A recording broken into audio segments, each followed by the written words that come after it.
அன்பு தமிழ் நெஞ்சங்களுக்கு ஆஸ்ட்ரோ தமிழ் மகளின் இனிய வணக்கங்கள். இன்றைய பதிவில் அக்டோபர் மாதத்துக்குள்ள 3 அதிர்ஷ்ட வாசல் கதவுகள் திறக்கும். மீனராசியில் பிறந்தவங்களுக்கு இது நிச்சயம் நடக்கும்.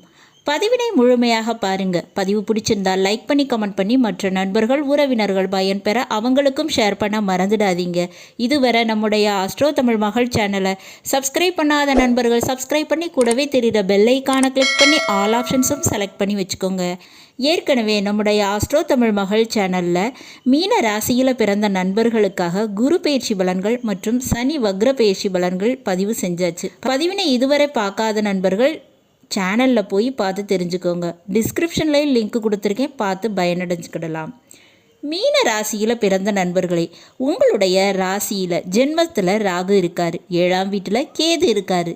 நினைத்ததை நடத்தி முடிப்பதற்கு அலைச்சல், தேவையில்லாத பயணங்கள், தேவையில்லாத முயற்சிகள், அதுவும் ஒன்றுக்கு மேற்பட்ட முயற்சிகள், இதெல்லாம் செஞ்சுக்கிட்டு இருப்பீங்க. 7ல் கேது இருப்பதால் உறவுகளாலேயும் நண்பர்களாலேயும் நம்பிக்கை வைத்தவர்களாலேயும் ஒன்றுமே செய்ய முடியாத ஒரு சூழ்நிலைக்கு தள்ளப்படுவார்கள். இந்த தருணத்தில் குரு பார்வை மட்டுமே பல வழிகளில் உங்களுக்கு நன்மையை தருங்க. குரு பகவான் ரிஷப ராசியிலிருந்து 5ஆம் பார்வையாக உங்கள் ராசிக்கு 7ஆம் வீட்டை, அதாவது கன்னி ராசியை பார்க்குறாரு.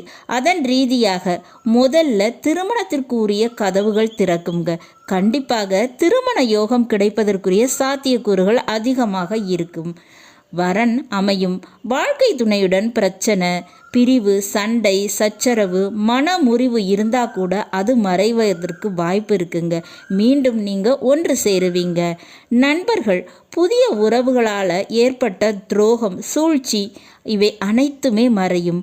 புது நண்பர்களுடைய சேர்க்கை உங்களுக்கு நல்ல ஒரு பார்ட்னர்ஷிப் வேலை தொழில் விஷயத்தில் கிடைக்குங்க. அதனால் கஷ்டமும் பாரமும் குறைய போகுது. அடுத்ததாக குரு பகவானுடைய 7ஆம் பார்வை உங்கள் மீன ராசிக்கு 9ஆம் வீடான விருச்சக ராசியின் மீது பதியுது. இதனால் எப்பேற்பட்ட பதவி அதிகாரத்தில் இருக்கிறவங்க கூட உங்களுடைய ஆலோசனையை, உங்களுடைய உதவியை எதிர்பார்ப்பாங்க. அவங்களுடைய பழக்க வழக்கங்களால் உங்களுக்கு புதிய ஒரு நிலைப்பாடு உருவாகும். புதிய வேலை தொழில், புதியதாக பதவிகள், ப்ரமோஷன், இதெல்லாம் பெற்றுத்தருங்க. குரு பகவானுடைய 9ஆம் பார்வை அது மகர ராசியின் மீது பதியுது. உங்கள் மீன ராசிக்கு அது 11ஆம் வீடு. லாபத்தில் பதிகின்ற காரணத்தால் பணத்தட்டுப்பாடு அறவே இருக்காதுங்க. பணப்பிரச்சனை தீர்வதற்கு பல வழிகள் திறக்கும். வாய்ப்புகளை சரியாக பயன்படுத்தினா பொருளாதார கஷ்டத்திலிருந்து நீங்கள் மீண்டு வர முடியும். முக்கியமாக மூத்த சகோதர சகோதரிகள் மூலமாக தனவரவு, பண ஆதாயம் கண்டிப்பாக கிடைக்கும். இவை அனைத்துமே அக்டோபர் மாதத்துக்குள்ள உங்களுக்கு ஏற்படுங்க, நடக்கும். ஏன்னா அக்டோபர் மாதத்தில் குரு பகவான் வக்ரம் அடைகிறாரு. முக்கியமாக 3 அதிர்ஷ்ட வாசல் கதவுகள் திறக்குங்க. முதலாவது, கண்டிப்பாக படித்த படிப்புக்கு ஏற்ற வேலை வாய்ப்பு கிடைக்குங்க.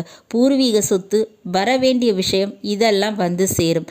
2வதாக, அரசு வேலை வாய்ப்புக்கு முயற்சி பண்ணுறவங்க, அரசு வழியில் லோனுக்கு ட்ரை பண்ணுறவங்க மற்றும் சொந்த தொழில் தொடங்க நினைக்கிறவங்க, இந்த 3ல் 1வது கிளிக்காகும், வெற்றி பெறுவீங்க.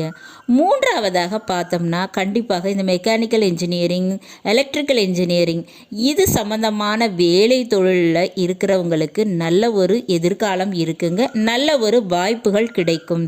ஏற்கனவே இழந்த பொருளும் தொலைந்த பொருளும் பிரிந்த உறவும் நிச்சயமாக வந்து சேருங்க. இப்படிப்பட்ட நிலைப்பாடுகள் கிடைக்கும். அதற்குரிய அதிர்ஷ்ட வாசல் கதவு திறக்குங்க. வாய்ப்புகளை பயன்படுத்திக்கோங்க, விட்டுறாதீங்க. நல்லது நண்பர்களே, இன்றைய பதிவில் மீன ராசிக்கு அக்டோபர் மாதத்துக்கு முன்பு நடக்கக்கூடிய விஷயங்கள் குறித்து பார்த்தோம். பதிவு உங்களுக்கு பிடிச்சிருக்கும்னு நினைக்கிறேன். பிடிச்சிருந்தால் லைக் பண்ணி கமெண்ட் பண்ணி மற்ற நண்பர்கள் உறவினர்கள் பயன்பெற அவங்களுக்கும் ஷேர் பண்ண மறந்துடாதீங்க. இதுவரை நம்முடைய ஆஸ்ட்ரோ தமிழ் மகள் சேனலை சப்ஸ்கிரைப் பண்ணாத நண்பர்கள் சப்ஸ்கிரைப் பண்ணி கூடவே தெரிகிற பெல் ஐக்கானை கிளிக் பண்ணி ஆல் ஆப்ஷன்ஸும் செலக்ட் பண்ணி வச்சுக்கோங்க. மீண்டும் ஒரு நல்ல வாய்ப்பினில் உங்கள் அனைவரையும் சந்திக்கிறேன். அதுவரை ஆஸ்ட்ரோ தமிழ் மகளின் அன்பு கலந்த வணக்கங்கள். நன்றி.